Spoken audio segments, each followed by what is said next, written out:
तो आज इलेक्ट्रिसिटी का लास्ट लेक्चर करने जा रहे हैं ये अब।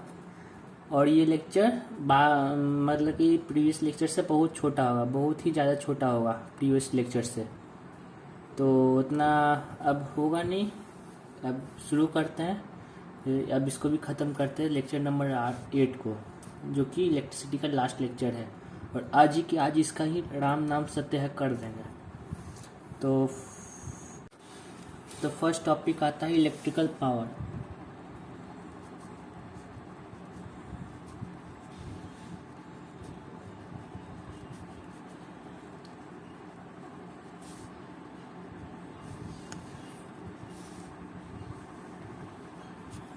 इलेक्ट्रिकल पावर क्या होता है, पहले डेफिनेशन देख लेते हैं। Power is defined as the rate of consumption of the energy, therefore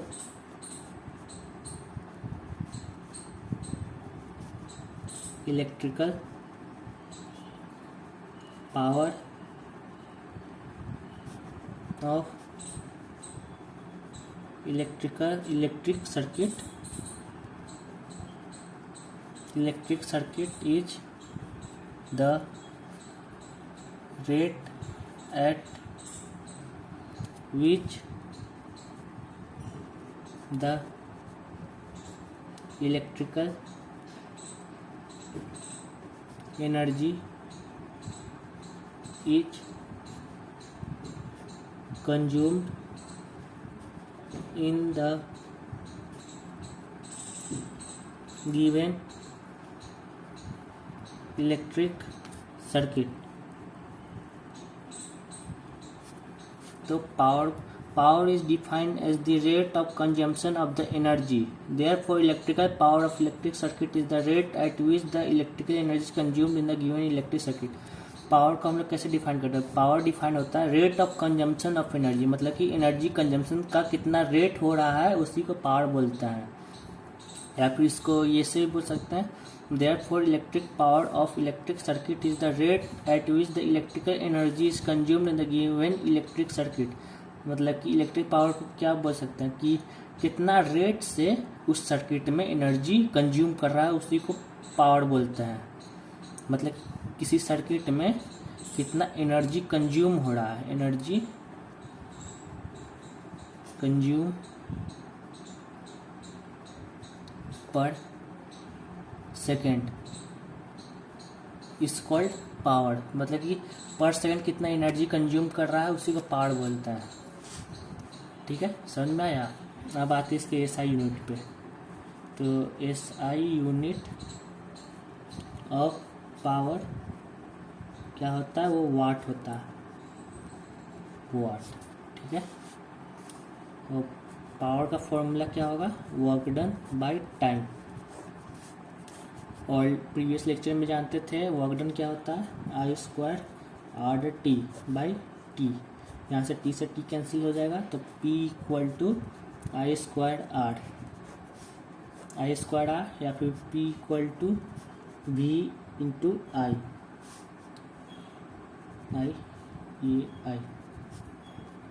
P = V × I। यहाँ पे ओम्स लॉ से हम लोग किया है, तो यहाँ पे पावर का फॉर्मूला दो वो आ जाता है, जो P = I² R या P = V × I। ठीक है, अब इलेक्ट्रिसिटी में हम लोग 1 एम्पियर पढ़े थे, 1 कूलम पढ़े थे, 1 वोल्ट पढ़े थे, 1 ओम पढ़े थे। जैसे इसमें भी आखिरी बार है 1 वाट पढ़ेंगे। 1 वाट का डेफिनेशन क्या होता है? Power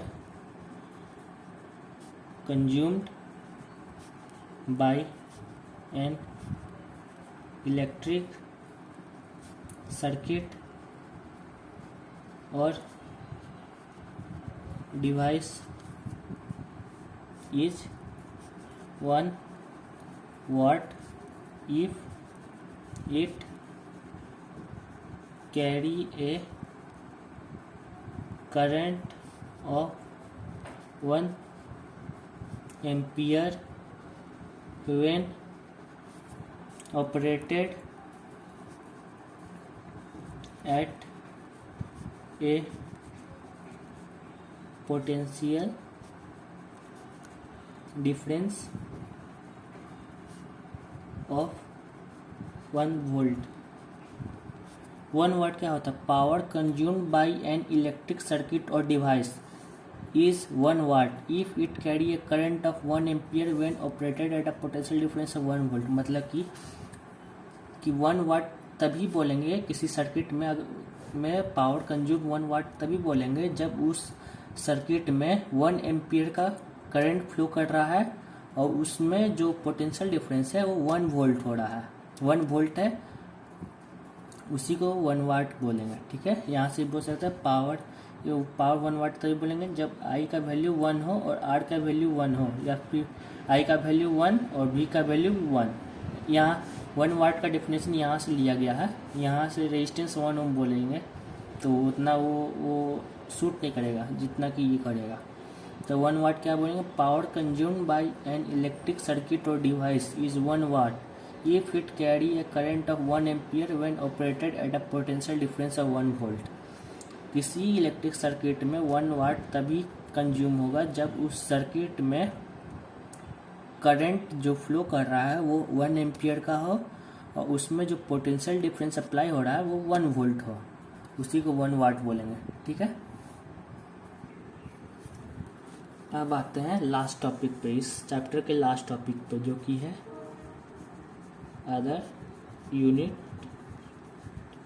of electric power.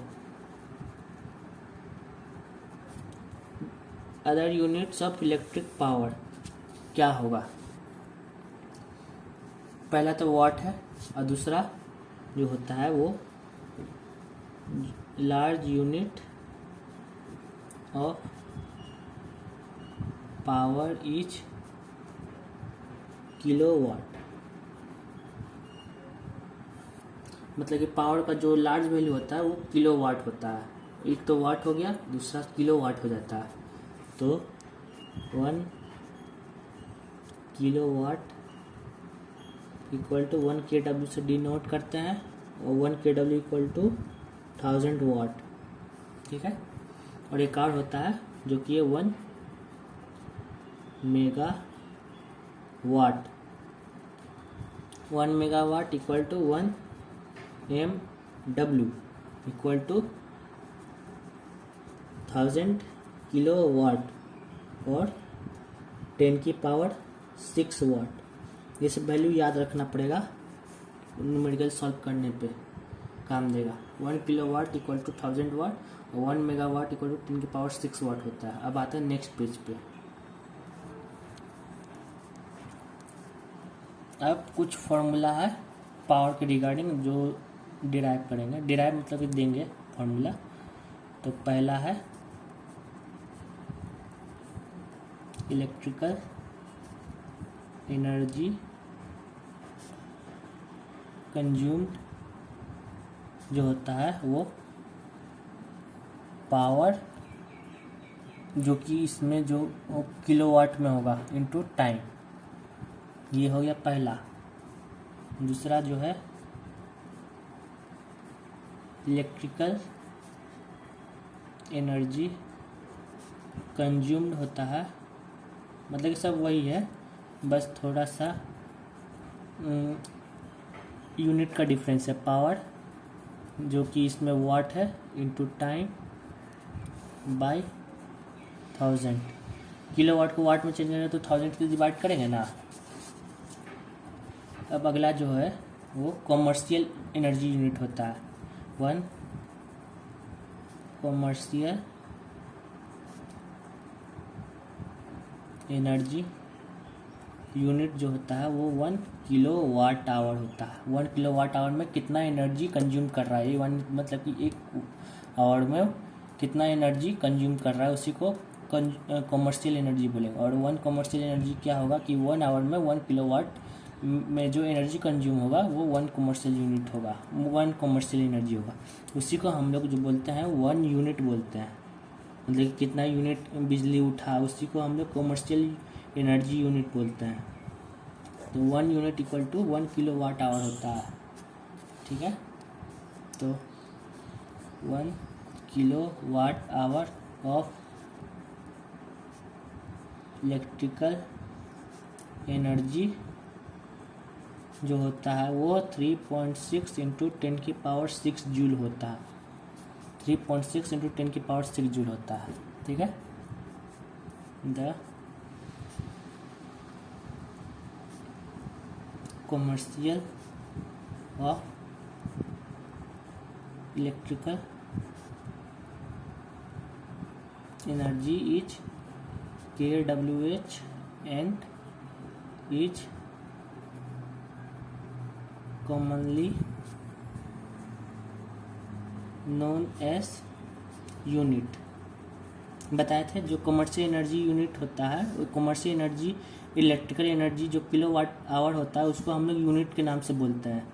ये जो 1 यूनिट है वो सब 1 मार्क्स में आ सकता है ऑब्जेक्टिव में, ठीक है।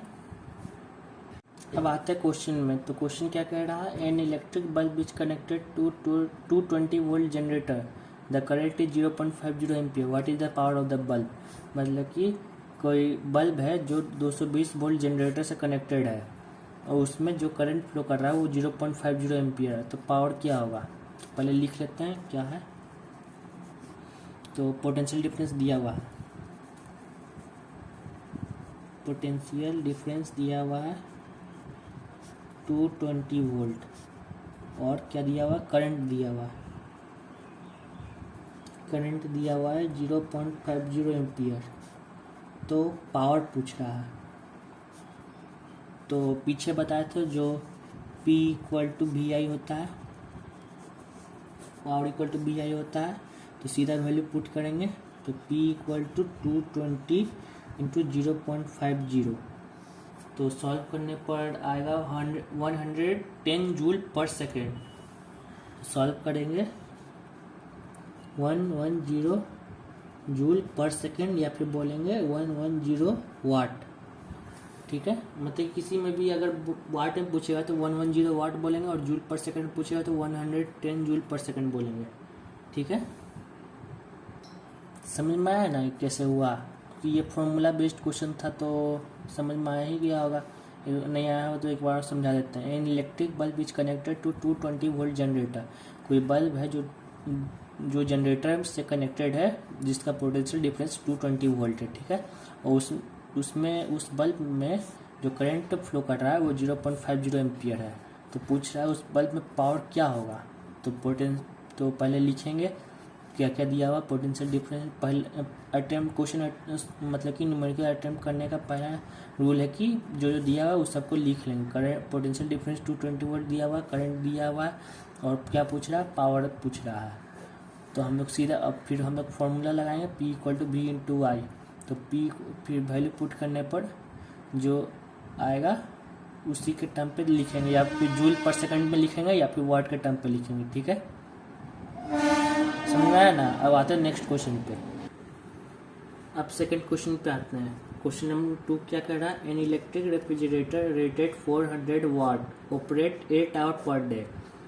मतलब कि कोई एक रेफ्रिजरेटर है जिसका जो पावर है कंजम्पशन है वो 400 वाट है, जो कि एक दिन में 8 घंटा चलता है। समझ में आया ना। मतलब कि किसी घर में एक रेफ्रिजरेटर है, उसका जो पावर है वो 400 वाट है और वो दिन में 8 घंटा चलता है, ठीक है। फिर पूछ रहा है what is the cost of energy to operate it for 30 day at ₹3 per kilo watt hour. मतलब कि इसका एनर्जी का कॉस्ट पूछ रहा है, एनर्जी कॉस्ट पूछ रहा है 30 दिनों का। मतलब कि कितना बिजली बिल आएगा, सिंपल बोले तो कितना बिजली बिल आएगा 3 रुपये के हिसाब से, 3 रुपये per unit, 3 per kilo watt hour या फिर 3 यूनिट के हिसाब से हम लोग देखेंगे। तो पहले क्या क्या दिया हुआ है उसको लिखेंगे। तो पावर दिया हुआ है 400 वाट, ठीक है। और कंजम्पशन कितना हो रहा है, मतलब कि टाइम कितना है, 8 आवर पर डे। ये एक दिन का टाइम है, ठीक है। तो उसको चलाना कितना है, टोटल टाइम 30 दिन तक, ठीक है। और पर डे कॉस्ट कितना है, 3 रुपीज़ पर किलो वाट आवर, ठीक है। अब बनाएंगे। तो फॉर्मूला एक बताए थे, जो इलेक्ट्रिकल एनर्जी कंज्यूम होता है वो पावर इनटू टाइम होता है। ऊपर में बताए थे ये वाला, electrical energy consume equal to power into time होता है। या फिर इसको इसमें भी कर सकते हैं, किलो वाट आवर में अगर निकालना हो तो सिंपली सा पावर इनटू टाइम बाई 1000 से करेंगे। तो सेकंड वाला लगाएंगे तो क्या होगा,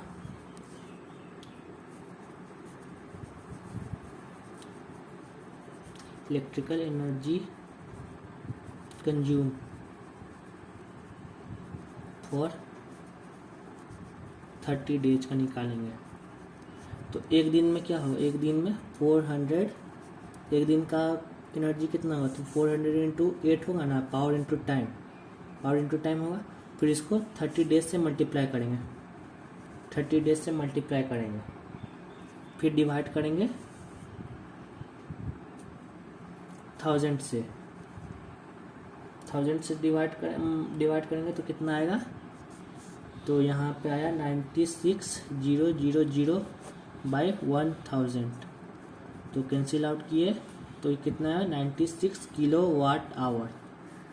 96 किलो वाट आवर 30 दिन में रेफ्रिजरेटर हुआ है, ठीक है। अब इसका कॉस्ट निकालेंगे। तो कॉस्ट मतलब कि टोटल कॉस्ट निकालेंगे। टोटल कॉस्ट कितना आएगा, तो 96 इंटू 3, क्योंकि ये किलो वाट आवर पे दिया हुआ है तो किलो वाट आवर पे ही देंगे। तो 96 इंटू 3 करेंगे तो कितना आएगा, 288 रुपीज़ आएगा, ठीक है। तो टोटल कॉस्ट 288 रुपीज़ आया है। समझ में आया ना ये कैसे किए। पूछ रहा था किसी इलेक्ट्रिक रेफ्रिजरेटर का जो पावर है वो 400 वाट है, जो कि ऑपरेट करता है 8 आवर पर डे, ठीक है। तो उसमें फिर हम लोग को पूछ रहा है कि कितना कॉस्ट लगेगा जब उसको 30 दिन यूज करेंगे, और उसका जो कॉस्ट है वो 3 रुपीज़ पर किलो वाट आवर है, ठीक है। तो हम लोग पहले लिखेंगे power equal to 400 watt, time दिया हुआ, टोटल टाइम दिया हुआ 30 दिन का, और पर डे कॉस्ट क्या है 3 रुपये पर किलो वाट आवर। तो फॉर्मूला बताए थे, जो इलेक्ट्रिकल एनर्जी कंज्यूम होता है वो पावर इनटू टाइम होता है ना, लेकिन हम लोग को निकालना 30 दिन का। तो हम लोग एक दिन का निकालेंगे तो 400 इंटू 8 करेंगे, और फिर 30 दिन का निकालेंगे तो 30 से मल्टीप्लाई करेंगे। और वो फॉर्मूला जो था वो वाट पे था ना, तो वाट पे था, तो इसको किलो वाट आवर में हम लोग चेंज किए तो कितना है, 96 किलो वाट आवर आया, ठीक है। फिर टोटल कॉस्ट निकालेंगे 30 दिन का, तो 96 इंटू 3 करेंगे तो 288 आया, ठीक है। समझ में आया ना। तो यहाँ पे इलेक्ट्रिसिटी का चैप्टर एंड होता है। अब अगला चैप्टर देखेंगे कौन सा लेंगे, देखा जाएगा। बस ऐसे ही पढ़ते रहे। Thank you.